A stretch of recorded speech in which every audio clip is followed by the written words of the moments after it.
Thank you for joining us on the Winning at Selling podcast. I'm Bill Hellkamp of Reach Development Systems, and with me is Professor Scott Plum of the Minnesota Sales Institute. How many times during the day, in a sales call, prospecting for new clients, conducting a presentation, or leading a meeting, is it vital for you to ask for something you want to achieve your goals? Yet many of us don't. We don't ask for what we want. Rather, we sabotage ourselves through bad communication habits that act as roadblocks in achieving our goals. Asking is a simple skill, but it is not easy to master, and there is no exaggerating its benefits. Stay tuned as Bill and I welcome best-selling author and selling expert John Baker, author of The Asking Formula, on episode 575 of the Winning at Selling podcast.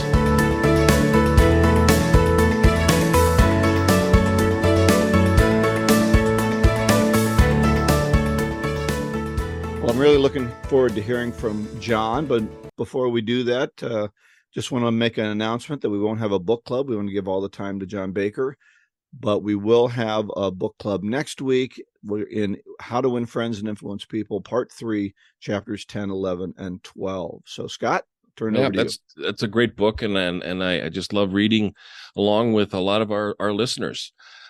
So we're grateful to have another special guest to the show. John Baker is the creator of The Asking Formula and is known as America's #1 asking expert.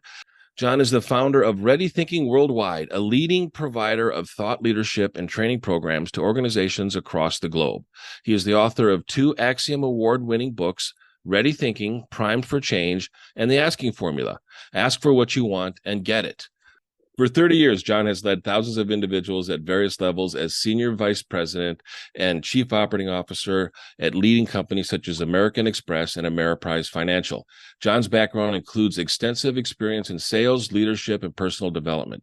Beginning in 2007, John served the Secretary of Defense as an expert in the DoD's reintegration program. In this role, John helped veterans adapt back into civilian life upon their return from the battlefield deployment. Welcome, John Baker, to the show. Thanks for being with us. Thank you, Scott. Bill, great to be here. Nice to have you, John. Looking forward to sharing the Asking Formula. I've met John. I remember I was with him on 12/12/12, December 12th, 2012. And I joined the National Speakers Association on that day, and I started that day off by hosting John at a sales and marketing executive meeting. And he entertained and educated the audience on the Asking Formula. And I'm really grateful that you're sharing it with our listeners. So let's start off with kind of a foundation of what was the origin of this process? The Asking Formula, why did you create it? You wrote a book on it. You call yourselves America's #1 asking expert. Can you kind of share some background on that and explain it to us? Absolutely. The genesis of the Asking Formula really began back in my corporate days, where I led a large, very talented group of people during my days at American Express. Who frankly wasted a lot of time trying to get to what they wanted. There was far too many meetings. There was far too many emails. There were PowerPoint presentations that went on. And at the end of the process, we never really got to what we wanted to decide on. And I thought to myself, this can't go on. We are in a very competitive marketplace. Our competitors are barking at our heels. We have to get to the point. And so I began teaching my staff how to come into my office, ask for what they want, and then leave and go execute, as opposed to coming into my office and trying to educate me on all the things that they knew.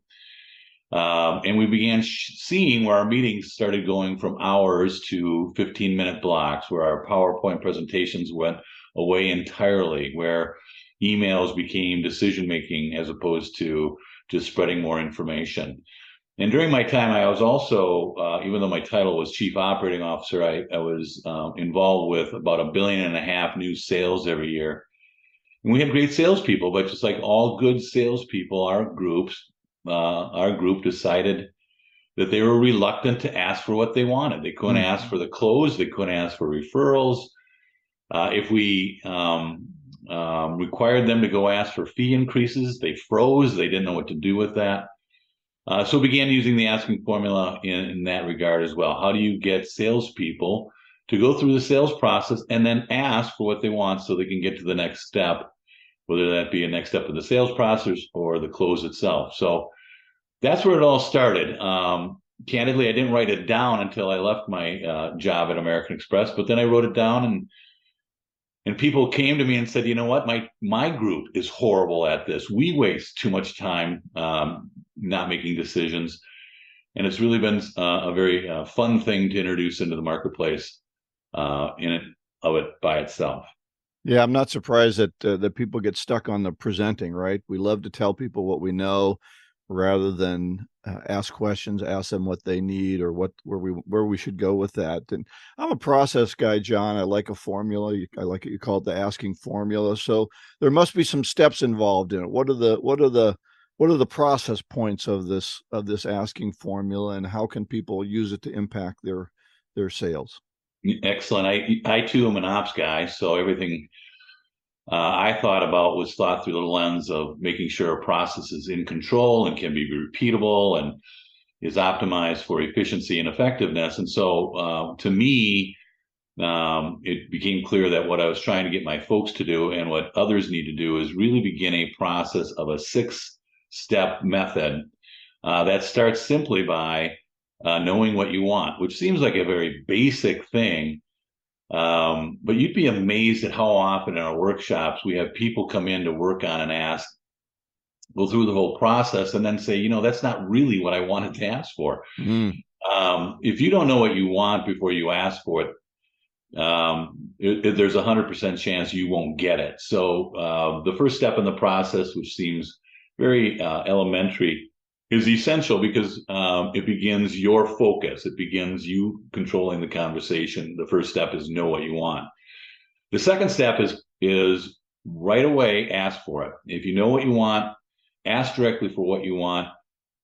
Be bold, be courageous, get to the point, get your audience focused on your outcome first. It's called inductive reasoning, which is I'm going to tell you what I'm asking for as opposed to giving you hints about it. Now, a lot of people say that seems pretty brash. That seems pretty forward. That might not be appropriate. So keep in mind, you're asking at the end of a process, probably a discovery process, maybe a presentation or interview, and you're collecting information so you know what this audience is all about. But when it's time to ask for what you want, you've got to ask for it. So the first step is know what you want. Second step is ask for it. Can I interrupt you for a second, John? Sure. Is that early on in the process that we want to start the ask early? So the conversation we have and where we're going, the client is thinking in terms of what this final result wants to be? Or I think most of us, we wait for the close, for the end, and it's like this big dramatic thing, but it sounds like you're saying do it earlier. I'd say do it earlier, but don't do it prematurely. Okay, tell us what that means. So early means, for example, we took our presentation deck at American Express. It used to be 50-some slides long, and we put our ask on the second slide. Mm-hmm. Just said, the rest is information that they'll be interested in if they're interested in it. But what we want is to get them focused immediately on an outcome. And you'd be amazed at how often you don't have to go more than 3 or 4 slides in and the decision's been made, as opposed to going through all that information. We call that looping through information, and then finally getting to the end. But by that time, it often is that your audience kind of confused about where they've been and not exactly sure what you want and what you're asking for. But premature really comes into play in part of the formula. We have a step in the formula called developing best reasons. That's actually step 4. Step 3 is to show what you're asking for.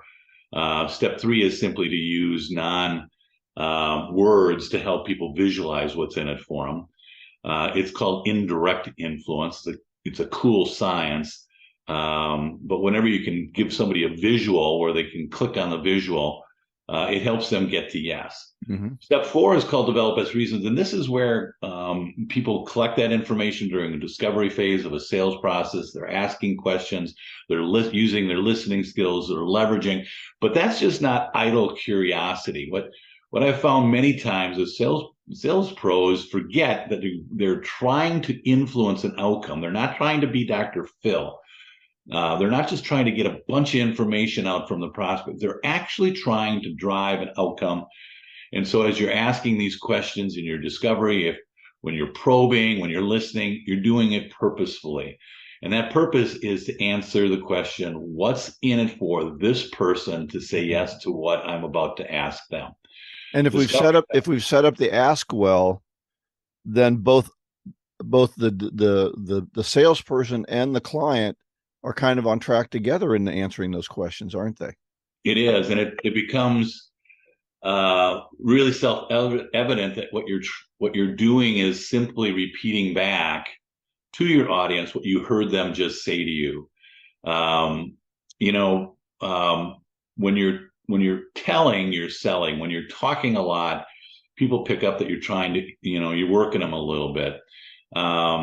It's an interesting thing. My first book that Scott mentioned was Ready, Thinking, Prime for Change. And it was an interesting process writing that book because what I found is that when I went out and interviewed people about the concept of change and change management, everybody loves change. It's a universal feeling, if somewhat dejecting because I'm writing a book nobody apparently needs. But the flip side of that is nobody likes being changed.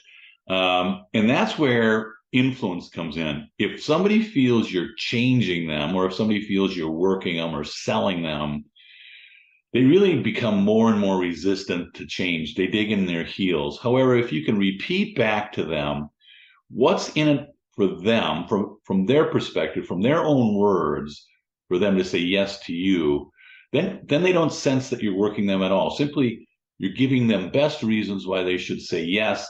Those reasons are their reasons, not my reasons. I've heard them. I'm just repeating them back. Step 4 of the asking formula is that whole process of developing best reasons. And then finally, the last 2 steps is step 5 is simply repeat what you're asking for so you can bookend that process. And then step 6 is having all that backup information that everybody has a wealth of: the spreadsheets, the marketing kits, the proposals, the white papers, the pricing process, everything that might come up as a follow-on question you have in your back pocket. You don't lead with that because that's what causes a 50 PowerPoint deck to be created. But you have it in your back pocket in case somebody asks about it. Now, those 6 steps we actually have on a formula itself. It's actually a formula that people can use in going to talk to prospects or clients or their contemporaries, and actually use it to fill out those 6 steps so that when they go in, they're ready to ask for what they want. So it sounds like it's really based on asking questions the right way and getting information so that you can really build the reasons why somebody should make a change versus being changed. Is that different than other programs that are out there when it comes to sales cycle development or sales training? Well, it's different in this way, Scott. Even to this day, I'll go give a keynote speech, and somebody will say, "Here's John Baker. He's here to teach us how to ask questions." That's not what I do. I mean, you all know that's what I do from your experience and what you offer. Yeah, that's a vital skill in any type of sales process. You have to be open-minded. You have to, use your communication skills to really understand from your audience perspectives what's in it for them to say yes. But what I teach is simply that questions, as good as they are, at some point you have to ask for what you want. Yeah. Questions help you build that ask. What I teach is that specific, very narrow, but very powerful skill of how do I absorb all this message, all this information from my prospect or client, and then how do I translate that into asking in the most powerful way possible. I haven't seen anybody else do that out in the marketplace, but that's where that one little step is where my salespeople on my team failed. They were great at discovery. They were great at building relationships. They were great at reading the room. They were polished. They loved our brand. They represented it well. But when they failed, it was that one last step in the sales process of taking all that information all that relationship, and then asking for the next step of the sales process. Well, where I see it falling down, John, and what you do is so unique, is we always think about it as closing. So we think about the ask as this last thing that we do, and it feels like a drum roll, and we're hesitant to do it. And so we just tend to assume or hope they'll say, yeah, I got to do whatever you're suggesting. And I really like that you're putting it up early, saying, here's the direction we want to take this. Are you good with that? And now everything that you're talking about is leading to that. And it's no longer uncomfortable. It's kind of like kissing before the date, right? That whole uncomfortable, are we going to kiss each other? That already happened early on. And now we've gotten through that. And now we can relate more effectively to each other. And we're driving in the same direction. Yeah, many of us have learned how to be deductive reasoners, and deductive reasoners are people that absorb a lot of different clues and then solve the crime, if you will, by putting those clues together. So Sherlock Holmes would, in his stories, would somehow magically tell you that the person knocking on the door is an ex so and so that has fallen off the wagon, has gone through hard times, just by picking up the clues that he was so capable of doing. But that doesn't work so well in our marketplace that's pretty fast moving. And let's face it, you want to go in and ask discovery questions from your prospect, but you're following on the heels of 5 other people who want to do the same thing. Folks don't have time for that. So what the asking formula at its core is inductive reasoning. I'm going to tell you the solution first, and then we'll build more information as you need it. But candidly, asking you right up in front, you might give me a yes, and I don't even have to go through the rest of the process. And it's a great time saver and an energy saver. And if you say no right away, then that just brings me back to the next yes that I have to get to. So, like I said, a lot of folks come at life in a deductive reasoning place. I think it works much better when you get the answer out there first, so to speak, and then build more support as needed. Mm-hmm. In that process, John, is it safe to say, I'm listening to how you're describing it, is it in a process where you're giving the solution and you're almost asking them to find reasons to say no, and when they can't find reasons to say no, then the only other option is yes? So you're kind of going in a different way, where you're, instead of trying to persuade somebody to say yes, you're giving them the solution, and then now they've got to go through the process, and it's almost like a takeaway clause where you're taking something away from them, and they have to find out a reason on why they wouldn't say yes. Is that a safe assessment? It is, and I'll give you an example. We sold our program to a train-the-trainer effort at a major retailer.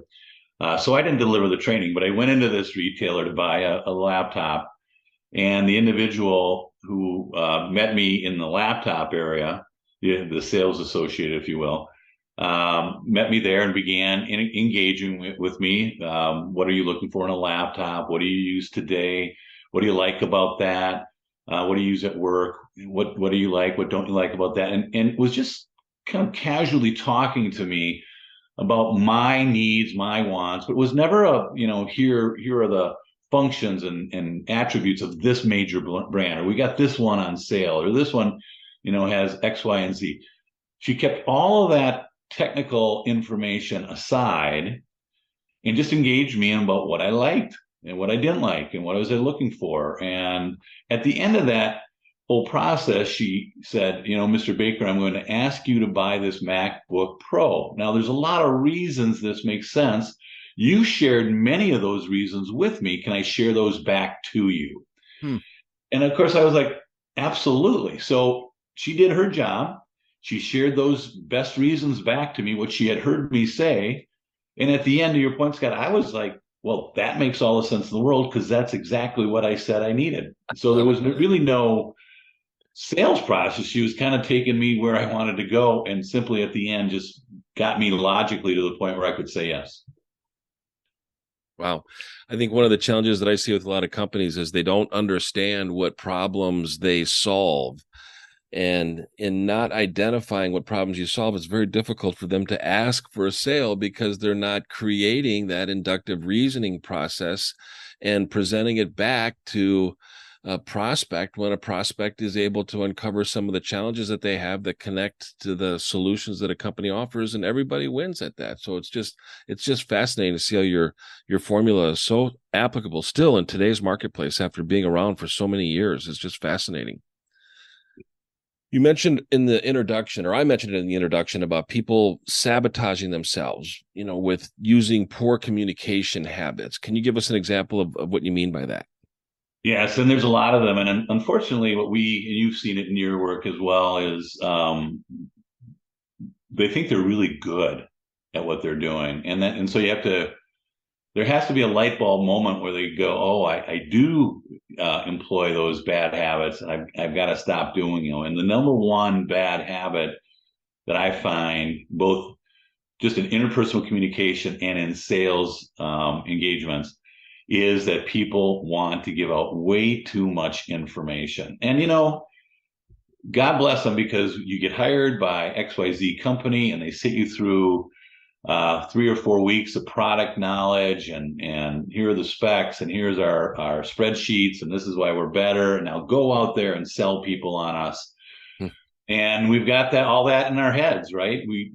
Some of the worst influencers in the world are subject matter experts, because we've got just a ton of subject matter in our brains, and by God, we have to give all of it out. But, your audience doesn't need all of it. I mentioned it before, we call that looping. You feel really good about looping through more and more iterations of information dumping, which actually kind of feels good, right? You go back to your office and your sales manager said, how'd it go? Oh, really well. They took all my brochures and they listened to me for, the full 30 minutes, and I feel really good about it. But be mindful that you're not the only person with information. And most of us don't wake up in the morning thinking, geez, I don't have enough information in my life, and I don't know how to get more. I hope somebody comes into my office and gives me a lot. So that looping is really toxic. And if you've got a subject matter expert on your team who's really good on product or service, their number one strength is their number one Achilles heel. And oftentimes, I don't know if you guys agree with me, but oftentimes some of the best subject matter experts are your veteran salespeople, the guys who have been out there a lot. So again, you've got this veteran guy who's successful, or he or she wouldn't be veteran, who knows a lot, says a lot. And the most powerful thing you can get that individual to do is simply stop talking, stop using as much information as they have, and let the audience come to them as opposed to go the other way. I'm still waiting for that client who, in the middle of my barfing out presentation, shouts, "That's it. That's it. That's exactly what we've been looking for. I must do business with you." It's never happened. It doesn't happen. I heard once, ignorance on fire is more successful than knowledge on ice. And so great. That's what I think people need to do, is that sometimes when I don't know anything, all I can do is ask questions. It's interesting. We do, in our workshops, we do role playing, and I'll ask permission from the person doing the role play. I'll say, I'm going to buzz you every time you give me too much information. So when you hear the buzz, you have to go forward. You can't just keep cycling through. And it's amazing to these individuals how often I buzz them.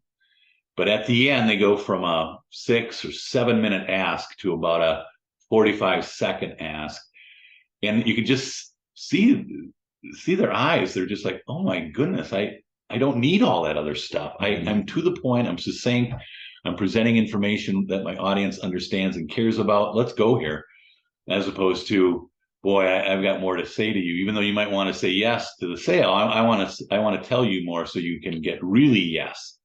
Doesn't work that way. Yeah, sometimes I think we communicate as if our listeners have no life experience, have never heard anything, and know absolutely nothing, and therefore we must give them 2 hours of background information to say hello. Right. So yeah. It reminds me of one of my lines is, teaching salespeople, to educate to influence, not educate to teach. And when it's influencing, now it has a reason, it has an intention, it's sticking to a problem, it's value, and that's influence, and working with somebody to change instead of just giving them a bunch of information and demonstrating how much you know, which is so sabotaging at the same time. But I love your technique on role playing. I think it's always better to save the dignity of the salesperson in role playing. And when you buzz them, you kind of create that interrupt to what they're thinking, and they do something different and they feel great afterwards. So what a great technique.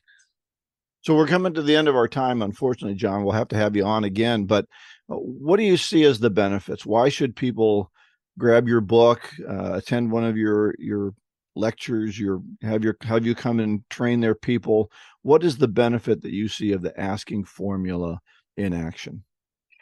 Well, for me, it for veteran salespeople, for people who have been out there a while, the benefit is they see that this was part of what they knew back when they first started. I'm always amazed by how seldom veteran salespeople will confront me, because they go, you know what, this is how when I started 17 years ago, this is what I did. I went out, I knew my clients, I asked them directly, I was hungry. It kind of gets them back to a basic, because after a long period of time with sales, you go out, you chew the fat, you go golfing, you take them to dinner, you're whining and dining. We'll get done. We always have, and by God, you do, because you're a veteran. But when we lost at American Express, that's where we lost. Our competitors were in there pushing the process, making things happen for our clients, helping them get to the next steps. We were in there trying to just continually rely on that relationship. So for people who've been in the game for a while, it's just kind of a refreshing basic for them to get back to. For non-salespeople, and I'm including non-salespeople in organizations that they do sell, but they don't want to call themselves salespeople, it's kind of the asking formula gives them almost a secret decoder ring. It's like, I'm a nurse, but I'm selling a product in the doctor's office, but my background is nursing. So I'm not considered a classic salesperson. Yet this is a simple 6-step process. I can get in front of a doctor who's awfully busy every day. They have gatekeepers and all the other stuff, and I can get through the gatekeeper. I can engage the doctor. I can get to a yes, and I can do that over and over, because it's a formula and it's a process that I can master. So I'm not creating heavy water here. This isn't Oppenheimer. I'm not changing the world, but this small skill goes a long way of getting people re-energized, refocused, kind of like, oh, I get now how I can be successful. And that's a marvelous thing to see when you're in front of a group of folks. So true. We'll have a link to the askingformula.com in the show notes, and people can go to your website. Any other information you want to share about what you're offering to our listeners, John? Right. It's a great, what I do is really a wonderful way to kick off a client event or a sales event, or to conclude it. We also offer, as I mentioned, workshops that last a half day all the way up to 2 days that we involve in, obviously, a lot more interactive role playing in the longer workshops. But a great way to start, and I appreciate you mentioning it, is the copy of the book. The book is a very simple, easy read, but allows folks to kind of get the fundamentals of what we've been talking about here this morning, and pass it along, because this is something that, think of the kids coming out of school looking and asking for their first job, or if you got a kid asking for a promotion or a raise, or if you've got somebody struggling to get into a new career, or if you got somebody in your sales team who just needs to be a little sharper at what they do. Or if you really want to get that birthday present that you really want. Right. You're not going to get it if you just hand it. I have learned. All right. Terrific. Thanks so much, John. It's been wonderful having you on the show. As we close out, I have a golden nugget, as we always do. This is from Grandma Moses, who lived a very long time and started her art career, I think, in her 80s. She said, "I look back on my life like a good day's work. It is done, and I am satisfied with it." Wow. And I would say, try to live your life so that you are satisfied with it. Right. Very good advice.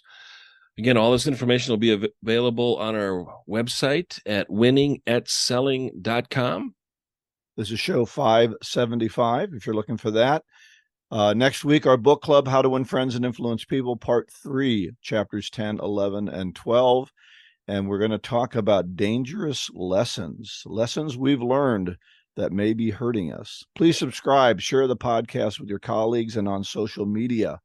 Go out and get better, one skill at a time. Joyful selling.